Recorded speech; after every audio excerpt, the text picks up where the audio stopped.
प्रभु यीशु क्रिस्त का अनुग्रह, परमेश्वर का प्रेम और पवित्र आत्मा की सहभागिता आप सबके साथ हो और आपके साथ भी हो।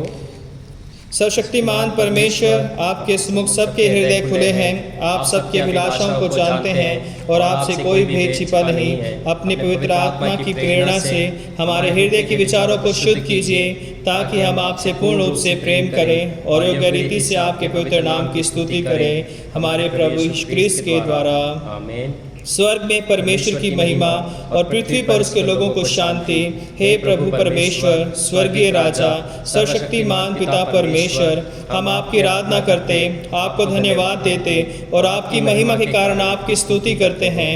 हे प्रभु यीशु क्रिस्त, परमेश्वर पिता के इकलौते पुत्र, हे प्रभु परमेश्वर, हे परमेश्वर के मेमने, आप जगत का पाप उठा ले जाते हैं, हम पर दया कीजिए। आप पिता की दाहिनी ओर विराजमान हैं, हमारी प्रार्थना स्वीकार कीजिए, क्योंकि केवल आप ही पवित्र हैं, आप ही प्रभु हैं, आप ही यीशु क्रिस्त पवित्र आत्मा के साथ परमेश्वर पिता की महिमा में परम उच्च हैं। आमीन। आइए हम आज की विशेष प्रार्थना करेंगे। हे हमारे उद्धारकर्ता प्रभु परमेश्वर, आपने समस्त संसार को मसीह में स्वयं से मिला लिया है। हमारी सहायता कीजिए कि हम सब लोगों को पाप क्षमा तथा नए जीवन के मुक्त उपहार के बारे में बता सकें, जिससे वे आपकी संगति में आनंद मनाते हुए अपनी इच्छा और कार्य से आपको प्रसन्न कर सकें। हमारे प्रभु यीशु मसीह के द्वारा, जो आपके और पवित्र आत्मा के साथ एक परमेश्वर हैं और अब तथा सदा सर्वदा जीवित और राज्य करते हैं। आमीन। हमारे सामने पवित्र शास्त्र के पाठ पढ़े जाएंगे।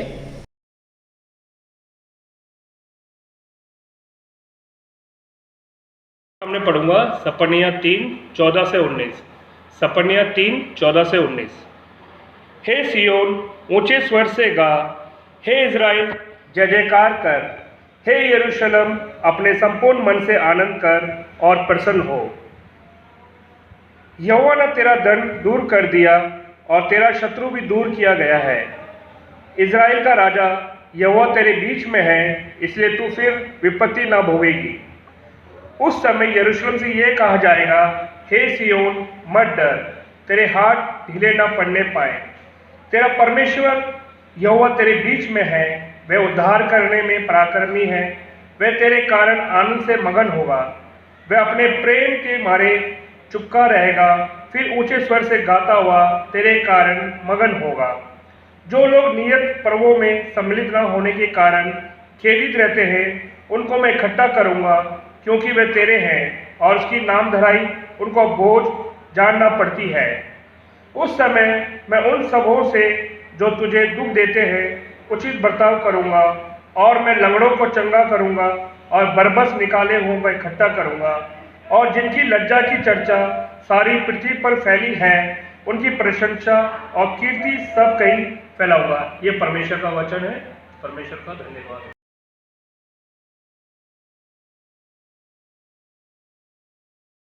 भजन संहिता उसका 6 अध्याय उसकी 1 आयत से लेकर आखिरी पद तक मैं आपके सामने पढ़ता हूँ। ऐ यहोवा, तू मुझे अपने क्रोध में ना डांट और ना झुंझलाहट में मुझे ताड़ना दे। ऐ यहोवा, मुझ पर अनुग्रह कर, क्योंकि मैं कुम्हला गया हूँ। ऐ यहोवा, मुझे चंगा कर, क्योंकि मेरी हड्डियों में बेचैनी है। मेरा प्राण भी बहुत खेदित है, पर तू यहोवा कब तक? लौट आ यहोवा और मेरे प्राण बचा। अपनी करुणा के निमित्त मेरा उद्धार कर, क्योंकि मृत्यु के बाद तेरा स्मरण नहीं होता। अनलोक में कौन तेरा धन्यवाद कर पाएगा? मैं कराते कराते थक गया हूँ, मैं अपनी खाट आंसुओं से भिगोता हूँ। प्रति रात मेरा बिछौना भीगता है, मेरी आंखें शोक से बैठ जाती हैं और मेरे सब सताने वालों के कान वे धुंधला गई हैं। ये समनतकारियों, मेरे पास से दूर हो जाओ, क्योंकि यहोवा ने मेरी रोने का शब्द सुन लिया है। यहोवा ने मेरी गिड़गिड़ाहट सुना है। यहोवा मेरे प्रार्थना को ग्रहण भी करेगा। मेरे सब शत्रु लज्जित होंगे और बहुत ही घबराएंगे, वह लौट जाएंगे और एकाएक लज्जित होंगे। आमीन।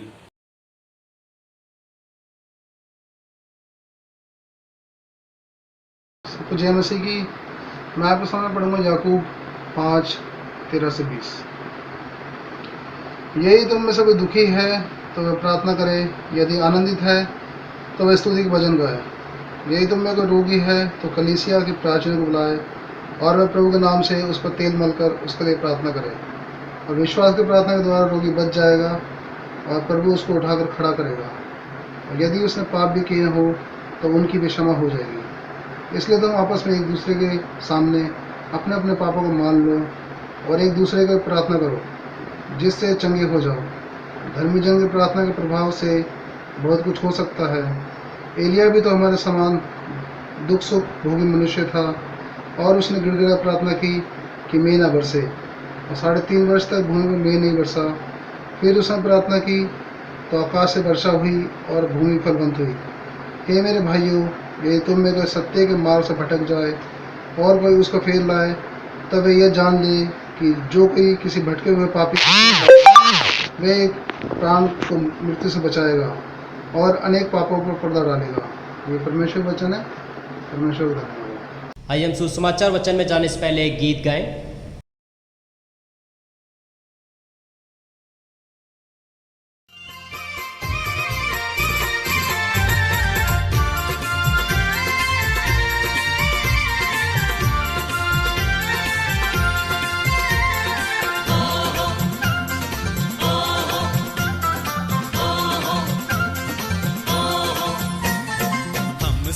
बरनी न जाए मसीह तुम्हारी महिमा, हमसे बरनी न जाए मसीह तुम्हारी महिमा, हमसे बरनी न जाए मसीह तुम्हारी महिमा, हमसे बरनी न जाए मसीह तुम्हारी महिमा।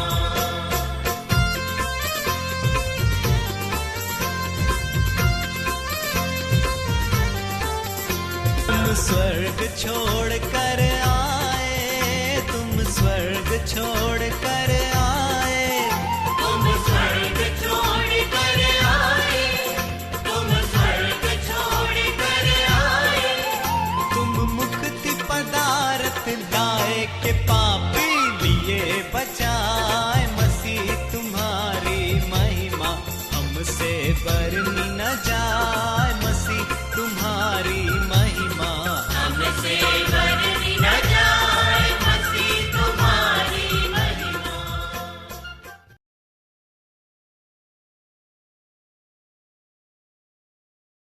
आज के मनन के लिए जो सुसमाचार का हिस्सा लिया गया है वो पाया जाता है मरकुस रचित सुसमाचार उसका 2 अध्याय 1 से 12 आयत तक। Gospel according to Saint Mark chapter 2 verses 1 to 12। हे प्रभु क्रिस्त, आपकी महिमा हो। कई दिन के बाद वह फिर कफरनहूम में आया और सुना गया कि वह घर में है।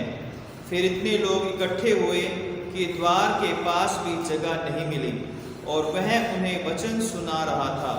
और लोग एक झोले के मारे हुए को 4 मनुष्यों से उठवाकर उसके पास ले आए, परंतु जब वे भीड़ के कारण उसके निकट ना पहुंच सके तो उन्होंने उस छत को जिसके नीचे वह था खोल दिया, और जब उसे उधेड़ चुके तो उस खाट को जिस पर झोले का मारा हुआ पड़ा था लटका दिया। यीशु ने उनका विश्वास देखकर उस झोले के मारे हुए से कहा, हे पुत्र, तेरे पाप क्षमा हुए। तब कई एक शास्त्री जो वहाँ बैठे थे अपने मन में विचार करने लगे कि यह मनुष्य क्यों ऐसा कहता है, यह तो परमेश्वर की निंदा करता है। परमेश्वर को छोड़ और कौन पाप क्षमा कर सकता है। यीशु ने तुरंत अपनी आत्मा में जान लिया कि वे अपने अपने मन में ऐसा विचार कर रहे हैं, और उनसे कहा, तुम अपने मन में ये विचार क्यों कर रहे हो? सहज क्या है? क्या झोले के मारे से यह कहना कि तेरे पाप क्षमा हुए, या यह कहना कि उठ अपनी खाट उठाकर चल फिर? परंतु जिससे तुम जान लो कि मनुष्य के पुत्र को पृथ्वी पर पाप क्षमा करने का भी अधिकार है। उसने उस झोले के मारे हुए से कहा, मैं तुझसे कहता हूँ, उठ अपनी खाट उठाकर अपने घर चला जा। और वह उठा और तुरंत खाट उठाकर और सबके सामने से निकलकर चला गया। इस पर सब चकित हुए और परमेश्वर की बड़ाई करके कहने लगे कि हमने ऐसा कभी नहीं देखा। ये प्रभु क्रिस्त का शुभ समाचार है। आमीन। प्रभु यीशु मसीह के नाम में आप सबों को जय मसीह की। परमेश्वर का धन्यवाद हो कि उसने हम सबों को जीवित रखा है और ये मौका दिया है कि हम फिर से परमेश्वर की आराधना स्तुति कर सकें और विशेषकर आज के वचन पर हम मनन कर सकें। जैसा कि अब हमारे सामने जो वचन के हिस्से पढ़े गए हैं पुराने नियम से सपन्या 3:14 से 19 और भजन 6, याकूब की पत्री नए नियम से 5वां अध्याय 13 से 20 और सुसमाचार का हिस्सा जो हमारे सामने पढ़ा गया मरकुस 2:1 से 12। और लेक्शनरी के अनुसार आज का जो दिन है third Sunday after Pentecost, the church shares in Christ's authority to heal sickness and sin. The church shares in Christ's authority to heal sickness and sin. रोगों से मरीजों को स्वस्थ करने की सामर्थ तथा पापों को क्षमा करने का अधिकार प्रभु यीशु मसीह ने कलीसिया को दिया है। अर्थात प्रभु यीशु मसीह ने जो अधिकार उनके पास था उसमें कलीसिया के लोगों को भी सहभागी किया है, कलीसिया के लोगों को भी शामिल किया है। अगर हम मरकुस 2 अध्याय देखते हैं तो यहाँ पर हम पाते हैं कि किस तरह से प्रभु यीशु मसीह ने एक व्यक्ति को जो कि काफ़ी बीमार था, वो चल फिर नहीं सकता था, वो झोले का मारा हुआ था, पैरालाइज पर्सन था जो है, और वो इस योग्य नहीं था कि वो प्रार्थना कर सके या खुद चल कर आ सके। और वहाँ पर 4 लोग उसे उठाकर प्रभु यीशु मसीह के पास लेकर आए जब प्रभु यीशु मसीह कफरनहूम में किसी घर के अंदर प्रचार कर रहे थे और बहुत भीड़ उस घर के अंदर थी, यीशु मसीह का प्रचार सुन रही थी। और जब वो 4 लोग जो आए थे उन्होंने देखा कि यीशु मसीह तक पहुँचने का कोई रास्ता नहीं है, तब उन्होंने उस घर की छत को खोल दिया और उस मरीज को या उस बीमार व्यक्ति को लाकर यीशु मसीह के सामने उतार दिया। और यीशु मसीह ने उस बीमार को देखकर जो है और कहा कि हे पुत्र तेरे पाप क्षमा हुए जाए। और वहाँ पर जब लोगों ने, जो शास्त्री और फरीसी वहाँ पर बैठे हुए थे, वो अपने मन में विचार करने लगे कि ये कौन है कि ये कह रहा है कि तेरे पाप क्षमा हुए, तो ये तो परमेश्वर की निंदा कर रहा है। और तब प्रभु यीशु ने अपने मन में ये जान लिया कि वो क्या विचार कर रहे हैं और उनसे कहा कि तुम अपने अपने मन में क्या विचार कर रहे हो, क्यों ऐसा विचार कर रहे हो, तो सही क्या है या सहज क्या है? क्या झोले के मारे से ये कहना कि तेरे पाप क्षमा हुए, या ये कहना कि उठ अपनी खाट उठाकर चल फिर जो है? परंतु तुम ये जान लो कि मनुष्य के पुत्र को पृथ्वी पर पाप क्षमा करने का भी अधिकार है। और उसने उस झोले के मारे से कहा कि मैं तुझसे कहता हूँ, उठ अपनी खाट उठाकर अपने घर चला जा। और वह उठा और तुरंत खाट उठाकर और सबके सामने से निकल कर चला गया। इस पर सब लोग चकित हुए और परमेश्वर की बड़ाई करने लगे कि हमने ऐसा कभी नहीं देखा जो है। तो एक पैसेज इसमें हम देखते हैं, बहुत सारी बातें हैं इसमें। 4 लोग हैं, वो झोले का मारा व्यक्ति है, फरीसी शास्त्री हैं, प्रभु यीशु मसीह है, वो घर है। लेकिन आज जो हमारा थीम है जो इस बात को बताता है कि जो सामर्थ्य या जो अधिकार यीशु मसीह के पास था चंगा करने का, वही अधिकार या वही सामर्थ उसने कलीसिया को भी, चर्च को भी दी है, ताकि चर्च भी इसमें शामिल हो सके जो है। अब हम पूरी बाइबल को पढ़ते हैं, विशेषकर नए नियम को पढ़ते हैं, तो यीशु मसीह की जो मिनिस्ट्री थी उसमें हम प्रीचिंग, टीचिंग और हीलिंग को हम देखते हैं। और प्रभु यीशु मसीह कई जगह प्रचार करते थे, कई जगह शिक्षा देते थे अपने व्यक्तिगत रीति से चेलों को या किसी व्यक्ति को। और अक्सर हम देखते हैं कि वो बीमारों को चंगा करते थे, चाहे वो बीमारी किसी भी तरह की क्यों ना हो, प्रभु यीशु मसीह उन बीमारों को चंगा करते थे। और अगर हम देखें तो यीशु मसीह ही वो परमेश्वर हैं जिनके पास ये सामर्थ है, जिनके पास ये अधिकार है कि वो हर एक बीमारी को चंगा कर सकते हैं। संसार में ऐसी कोई बीमारी नहीं है जिसे वो चंगा नहीं कर सकते हैं। और इसलिए प्रभु यीशु मसीह से हम प्रार्थना करते हैं, पुकारते हैं उसे कि हे प्रभु, हर बीमारी के लिए हम उसके सामने गिड़गिड़ाते हैं। अगर हम चर्च की बात करें तो चर्च में भी हम देखते हैं कि एक तो हेल्थ मिनिस्ट्री है, जो कि हम हॉस्पिटल्स के द्वारा, हम कॉलेजेस के द्वारा देखते हैं किस तरह मेडिकल कॉलेज या हॉस्पिटल्स जो है वो अपनी हेल्थ मिनिस्ट्री कर रहे हैं। और प्रभु यीशु मसीह के नाम से जो है बहुत सारे लोग उन हॉस्पिटल्स में चंगे हो रहे हैं। लेकिन दूसरी जो है वो स्पिरिचुअली जो हीलिंग है, स्पिरिचुअल मिनिस्ट्री है, जो चंगाई की मिनिस्ट्री है, उसको भी प्रभु यीशु मसीह ने हमें दिया है। और यीशु मसीह भी खुद जो है बीमारों को, जैसे मैंने बताया कि हम चारों सुसमाचार पढ़ते हैं, उसके बाद चेलों को हम देखते हैं कि किस तरह चेलों ने भी जब अपना प्रचार शुरू किया तो चेले भी जो है वो आश्रय क्रम उन्होंने किया और जब आश्चर्य कर्म किया तो लोगों ने उनके ऊपर विश्वास किया। जब उन्होंने प्रेरितों के काम 3 अध्याय में एक लंगड़े व्यक्ति को कहा कि उठ और चल फिर जो है, और वो भी चलने लगा जो मंदिर के बाहर बैठा था, तो लोगों ने विश्वास किया। इसी तरह यीशु मसीह ने भी बहुत सारे आश्चर्य कर्म किए जो बीमारी से चंगाई के थे, चाहे वो कोढ़ था, चाहे वो अंधे थे, चाहे वो लंगड़े थे, चाहे वो बहरे थे, चाहे वो गूंगे थे, चाहे वो तरह तरह के अन्य बीमारियों थे, दुष्ट आत्माओं से पीड़ित लोग थे। प्रभु यीशु मसीह ने उन सब लोगों को चंगा किया। और वही सामर्थ प्रभु यीशु मसीह ने आज कलीसिया को भी दी है, जब उसने कहा कि मैं तुम्हें एक और सहायक दूंगा, और वो सहायक आकर तुम्हें मेरी बातों में से सिखाएगा, समझाएगा। और फिर प्रभु यीशु मसीह ने कहा था चेलों को कि जब तक तुम सामर्थ ना पाओ यरूशलेम में ठहरे रहना। और हम देखते हैं कि प्रेरितों के काम में कि जब सामर्थ चेलों के ऊपर आई, तभी चेले इस योग्य हुए कि वो लोगों के अंदर प्रचार कर सकें, लोगों के सामने चंगाई का काम कर सकें, और जिससे लोग विश्वास कर सकें। प्रभु यीशु मसीह चाहते हैं कि हर व्यक्ति बचाया जाए। उसके तरीके अलग अलग हो सकते हैं। ये जरूरी नहीं है कि कोई चंगा होकर ही बचाया जाए।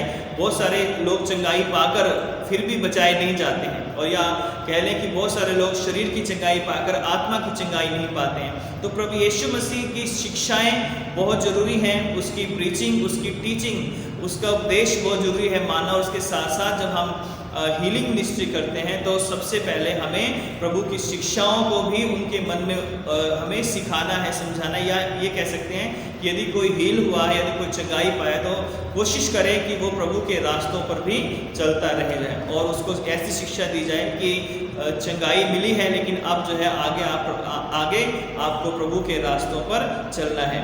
और पूरा प्रेरितों के काम हम देखते हैं किस तरह पौलुस ने या सिलास ने या पतरस ने या अन्य जो चेले थे, उन सब ने बड़ी बड़ी हीलिंग्स की जो है। और वही परंपरा प्रभु यीशु मसीह ने कलीसिया में आगे बढ़ाई है, और आज से 2000 साल से लेकर अब तक जो है चर्च जो है या कलीसिया परमेश्वर की इस हीलिंग मिनिस्ट्री को जो है करती आ रही है। जैसा मैंने बताया कि एक तो मेडिकल तरीके से जो है मेडिकली जो हॉस्पिटल्स हैं, कॉलेज हैं, उनके द्वारा प्रभु लोगों को चंगा कर रहा है। लेकिन एक और कलीसिया में एक और जो आत्मिक रीति से चंगाई की बात की, जिसमें पाप क्षमा का भी अधिकार है और जिसमें चंगाई का भी अधिकार दिया गया है। तो यहाँ पर हम याकूब की पत्री में भी हम देखते हैं कि जब कलीसिया बन चुकी थी, कलीसिया में लोग बन गए थे जो है, या हम कहें कि कलीसिया बढ़ने लग गई थी, तो दुख सुख भी सबके जीवन में आता है, बीमारी भी आती है, परेशानी भी आती है।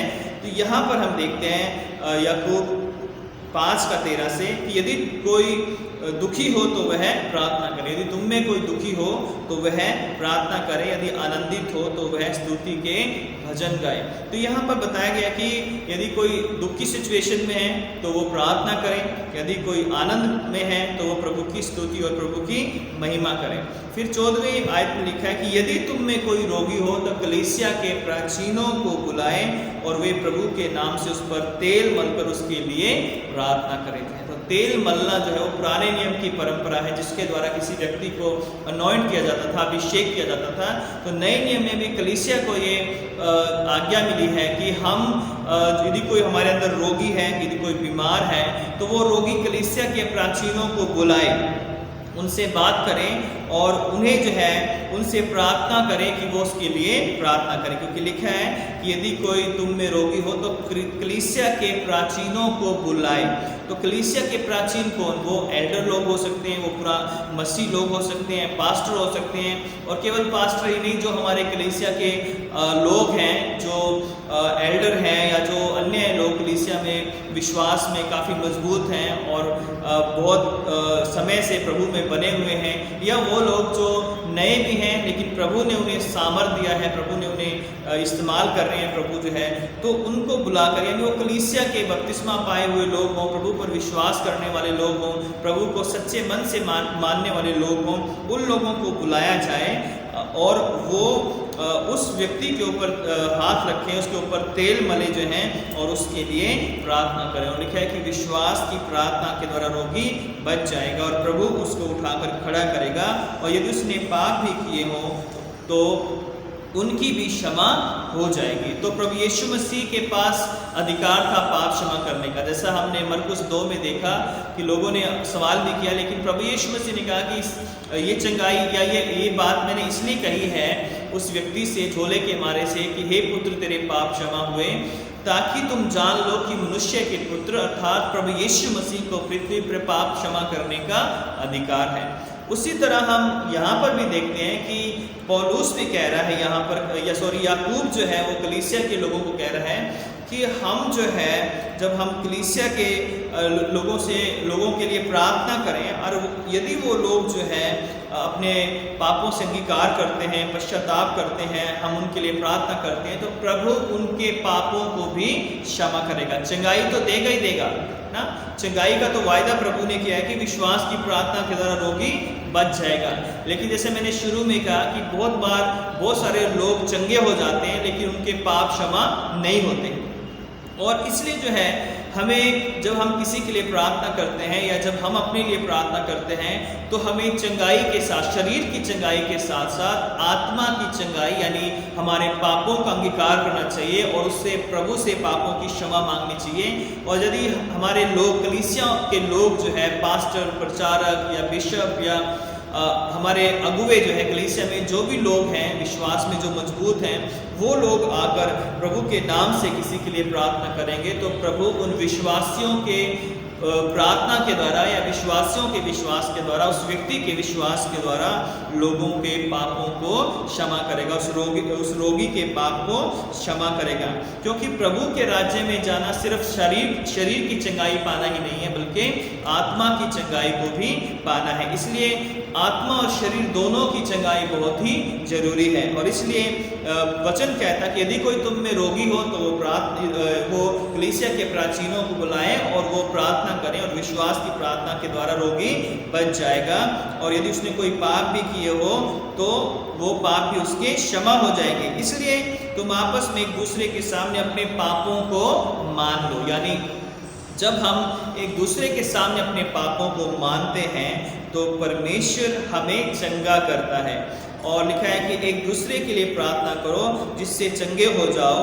धर्मी जन की प्रार्थना के प्रभाव से बहुत कुछ हो सकता है। प्रभु ने आज मुझे और आपको धर्मी बनाया है, आपको धर्मी बनाया है। जितने भी लोग इस वचन को सुन रहे हैं, प्रभु उनसे कह रहा है कि मैंने आपको धर्मी बनाया है। प्रभु ने हम सबको धर्मी बनाया है इसलिए कि हम दूसरों के लिए प्रार्थना कर सकें, दूसरों की चंगाई के लिए प्रार्थना कर सकें, दूसरों के आत्मिक जो आत्मिक चंगाई है, आत्मिक हीलिंग है, स्पिरिचुअल हीलिंग के लिए हम प्रार्थना कर सकें, उनके पापों की क्षमा के लिए हम प्रार्थना कर सकें, ताकि उनके जो पाप हैं वो परमेश्वर उन्हें क्षमा कर सके।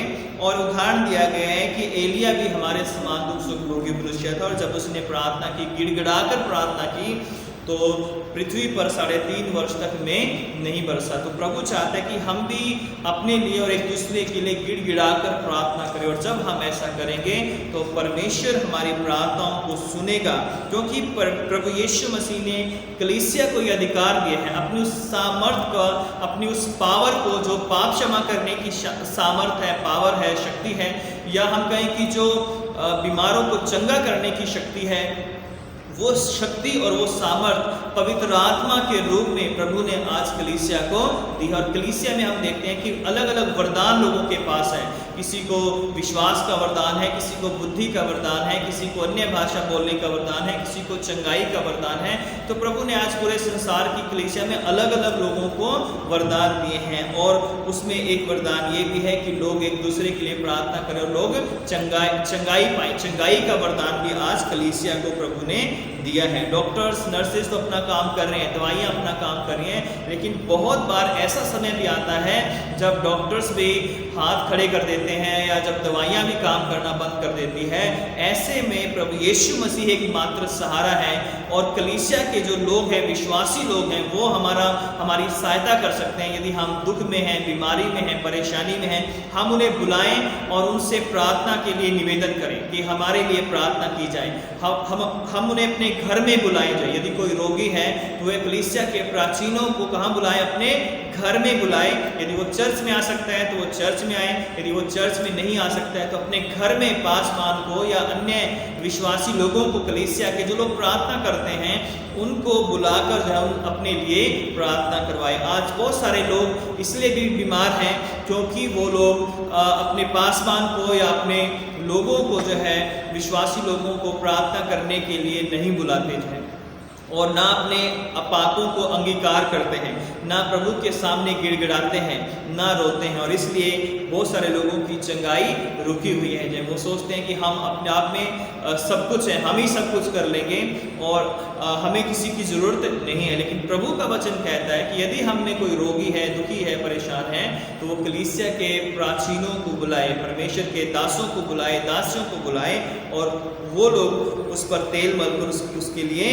प्रार्थना करें जो हैं। और यदि ऐसा करते हैं, और लिखा हुआ है कि 19वीं आयत में कि हे मेरे भाइयों, यदि तुम में कोई सत्य के मार्ग से भटक जाए और कोई उसे फेर लाए तो वह यह जान ले कि जो कोई किसी भटके हुए पापी को फेर लाएगा वह एक प्राण को मृत्यु से बचाएगा और अनेक पापों पर पर्दा डालेगा जो है। तो आज कलीसिया को आत्मिक हीलिंग के लिए या आत्मिक चंगाई के लिए और दुनियावी चंगाई के लिए चुना गया है। मैं और आप आज चुने हुए लोग हैं परमेश्वर के राज्य में। ये हमारा सौभाग्य है कि आज हम विश्वासी लोग हैं, प्रभु का वचन हमारे पास है, प्रभु के दास दासियाँ हमारे पास हैं, हमारे घरों में बाइबल हैं, हमारे टीवी पर, मोबाइल में हम जब कभी चाहें हम प्रभु के वचन को पढ़ सकते हैं, सुन सकते हैं, देख सकते हैं। तो आज कलीसिया ने आपको और मुझको चुना है। आज हम सबकी ये जिम्मेवारी है कि हम लोगों के जीवन में चंगाई लेकर आएं और लोगों को पापों की क्षमा का सुसमाचार प्रचार करें। लोगों को बताएं कि यदि हम पापों से अंगीकार करते हैं, यदि पापों से पश्चाताप करते हैं, तो यीशु मसीह का लहू हमारे हर एक पाप को क्षमा करने के लिए आज भी सामर्थी है, आज भी वो अवेलेबल है, आज भी वो हमारे लिए प्रभु यीशु मसीह के नाम में या परमेश्वर की दया से, परमेश्वर के अनुग्रह से हमारे लिए वो उपलब्ध है। हम जैसे उसको पुकारेंगे, जैसे अपने पापों से अंगीकार करेंगे, जैसे ही हम परमेश्वर के लोगों से हम प्रार्थना के लिए निवेदन करेंगे और वो हमारे घर में या हमारी कलीसिया में आकर हमारे लिए प्रार्थना करेंगे, तो विश्वास की प्रार्थना के द्वारा रोगी बच जाएगा। अगर रोगी बचेगा तो उसकी आत्मा भी बचाई जाएगी यदि वो अपने पापों से भी अंगीकार करता है। तो इसलिए प्रभु यीशु मसीह ने कलीसिया को बड़ा महत्वपूर्ण स्थान दिया है। आज सब कलीसियाओं की ये जिम्मेवारी है कि वो बीमारों के लिए प्रार्थना करें। वो लोग जो है, ऐसा नहीं कि भाई जाओ उस चर्च चले जाओ तो वो लोग तुम्हारे लिए प्रार्थना करेंगे, जाओ उस चर्च में चले जाओ वो लोग तुम्हारे लिए प्रार्थना करेंगे। एक अगुवा होने के नाते ये मेरी और आपकी सब लोगों की जो चुने हुए लोग हैं, जिन्हें प्रभु ने कलीसियाओं में ठहराया है, जिन्हें अपने जो भेड़े हैं चराने के लिए प्रभु ने अपना पहरुआ नियुक्त किया है, उनकी जिम्मेवारी है जो भेड़े दुखी हैं, लाचार हैं, वो उनके लिए प्रार्थना करें। और उन भेड़ों की भी जिम्मेवारी है कि जब पता है कि हमें प्रभु ने अपने दास दासियाँ दिए हैं और हम उन्हें बुलाएं, अपने घरों में बुलाकर, यदि हम रोगी हैं तो अपनी निवेदनों को रखें जो है, क्योंकि चंगाई में दोनों लोगों का विश्वास बहुत जरूरी होता है। प्रार्थना करने वाले का और प्रार्थना को करवाने वाले का विश्वास होना जरूरी है। अगर एक व्यक्ति प्रार्थना कर रहा है और जिसके लिए प्रार्थना हो रही है वो खुद उसे स्वीकार ना करें तो वो चंगाई कभी भी नहीं आ सकती है। तो आज हमें आत्मिक चंगाई की ज़रूरत है, पापों की क्षमा की भी ज़रूरत है और शरीर की चंगाई की भी ज़रूरत है। कितने लोग महामारियों से मर रहे हैं, मर गए हैं, हमारे भाई बहन हमारे बीच से चले गए हैं। हम उनके लिए प्रार्थनाएं की जो है बहुत बार हमने की, लेकिन वो आज हमारे बीच में नहीं है, हमें इस बात का दुख है। लेकिन हम जो जीवित हैं और अब जो हमें पता है कि ये कोई व्यक्ति बीमार है, तो हम निरंतर प्रार्थना करें। प्रभु का वचन कहता है, मैं नहीं कहता हूँ, प्रभु का वचन कहता है कि विश्वास की प्रार्थना के द्वारा रोगी बच जाएगा। जिसका समय होगा प्रभु से जरूर बचाएगा और हमारी और आपकी प्रार्थनाओं के द्वारा बचाएगा। तो हमें प्रार्थना करनी है एक दूसरे के लिए। अपने घरों में तो हम एक दूसरे के लिए जरूर करते हैं, लेकिन हमें चर्च में या अपने घरों में अपने अगुओं को बुलाकर, अपने प्राचीनों को बुलाकर हमें प्रार्थना करवानी है ताकि प्रभु का अनुग्रह हमारे जीवन में पाया जाए। तो प्रभु का धन्यवाद करते हैं कि जो सामर्थ प्रभु यीशु मसीह खुद प्रयोग करते थे वही आज उसने कलीसिया में दी है। पवित्र आत्मा की वो सामर्थ है जिसके द्वारा हम प्रार्थना करते हैं, जिसके द्वारा हमें कायल होते हैं पाप क्षमा के लिए। तो प्रभु आपकी और मेरी सहायता करें कि हम खुद प्रार्थना करें और प्रार्थना करने वाले लोगों से भी हम प्रार्थना करवाएं। और यदि हम खुद भी प्रार्थना करेंगे, खुद दीन और नम्र होंगे, अपने पापों से पश्चाताप करेंगे और तब जो है प्रार्थना करने वाले लोग आपके लिए प्रार्थना करेंगे, तो परमेश्वर आपके जीवन में बड़ा आश्चर्य कर्म करेगा। और इसलिए जो है स्वयं भी प्रार्थना करें और जो है जो भी हमारे भाई बहन हमारे लिए प्रार्थना कर सकते हैं उनसे भी हम निवेदन करें कि वो भी हमारे लिए प्रार्थना करें। क्योंकि जब विश्वासियों का समूह मिलकर प्रार्थना करता है तो बड़े बड़े बीमारियां, बड़े बड़े अंधकार की शक्तियां वो टूटती हैं, सारी बीमारियां दूर होती हैं और प्रभु अपनी चंगाई को भेजता है। यीशु मसीह के नाम में इन वचनों के द्वारा आप सबों को बहुत आशीष और बरकत मिले। प्रभु आप सबों को अपने पंखों में छिपाए और अपनी महिमा और अपनी सेवा के लिए इस्तेमाल करें। आप सबों को जय मसीह की। प्रभु आप सबों को बहुत बहुत आशीष दे। आमीन। आइए हम निकाया का विश्वास वचन एक साथ बोलेंगे। हम एक परमेश्वर सर्वशक्तिमान पिता पर विश्वास करते हैं। वह स्वर्ग और पृथ्वी का और समस्त दृश्य एवं अदृश्य वस्तुओं का करता है। हम एक प्रभु यीशु ख्रीस्त पर विश्वास करते हैं। वह परमेश्वर का एकलौता पुत्र, सर्वयुगों से पहले पिता से उत्पन्न, परमेश्वर से परमेश्वर, ज्योति से ज्योति, सत्य परमेश्वर से सत्य परमेश्वर, कृत नहीं वरन उत्पन्न है। उनका और पिता का तत्व एक है। उन्हीं के द्वारा सब वस्तुएं बनी। हम मनुष्यों के लिए और हमारे उद्धार के निमित्त वह स्वर्ग से उतर आए।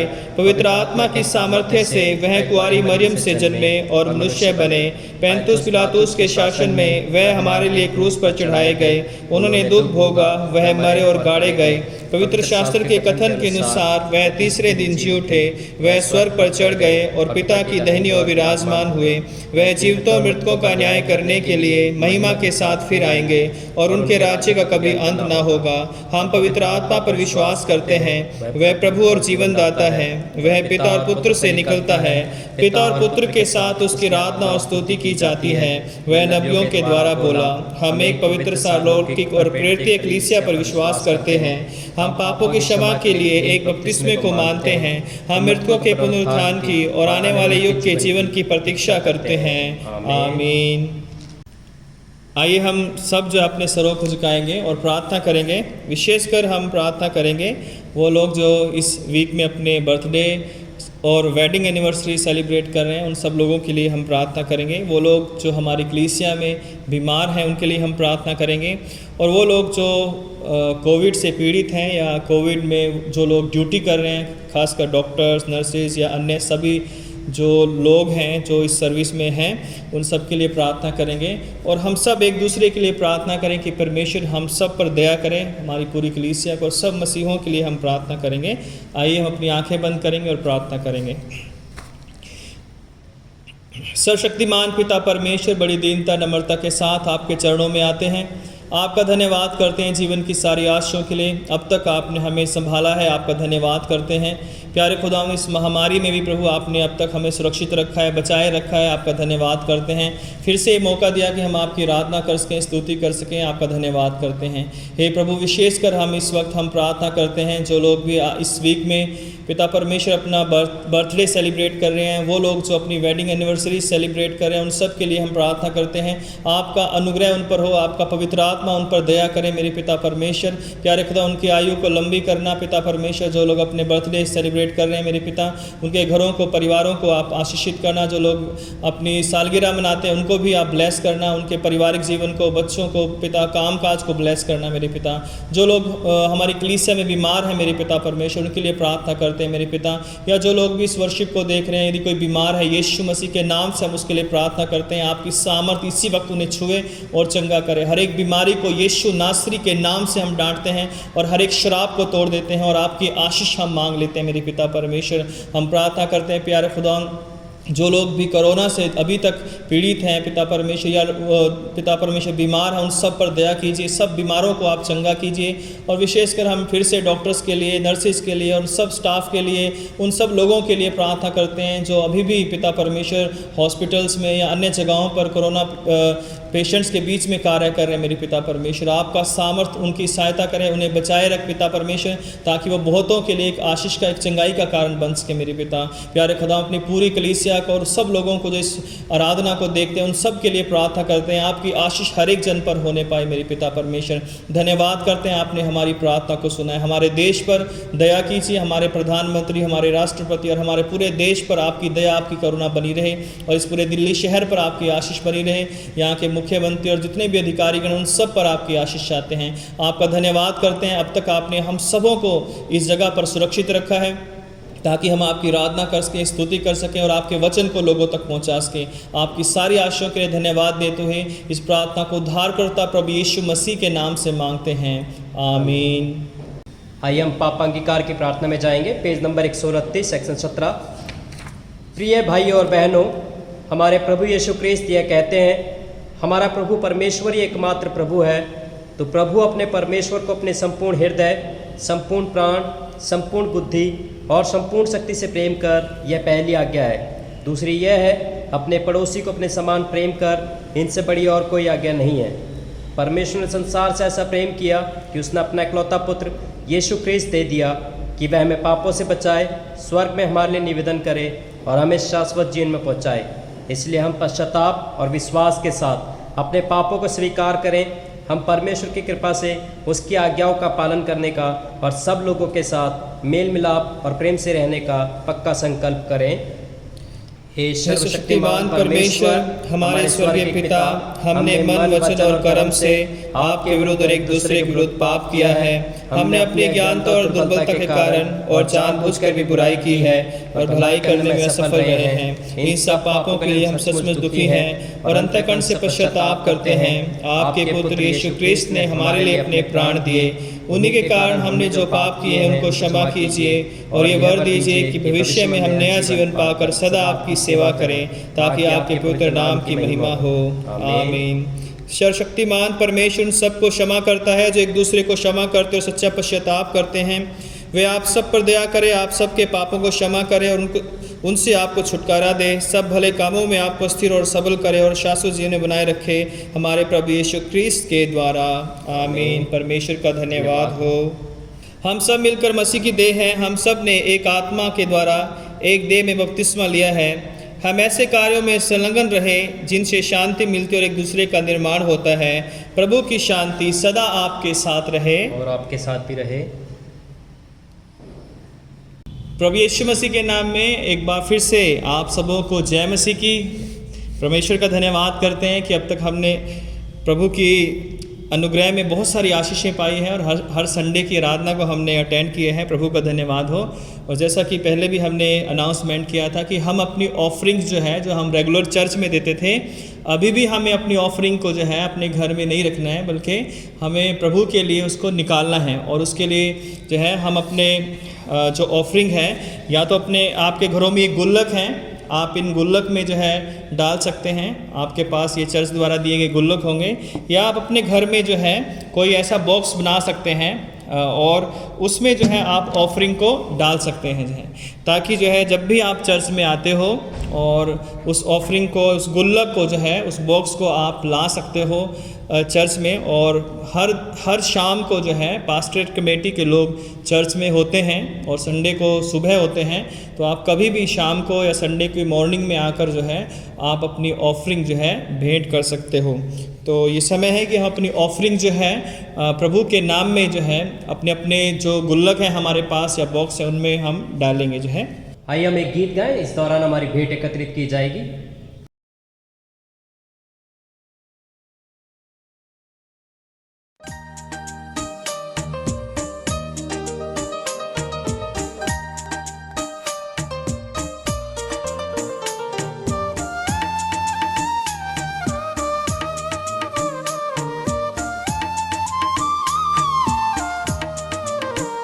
तन मन और धन उसे दो, अपने ही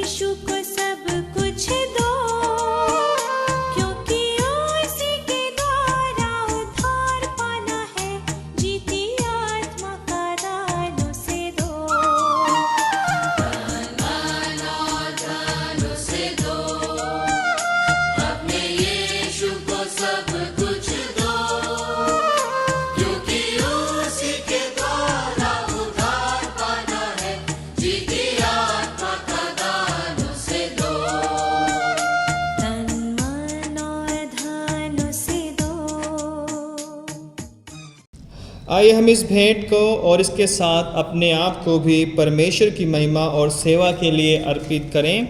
सर्वशक्तिमान परमेश्वर, संसार के सृष्टिकर्ता, सब वस्तुएं आप ही से प्राप्त होती हैं और आपकी ही संपत्ति में से हम आपको भेंट चढ़ाते हैं।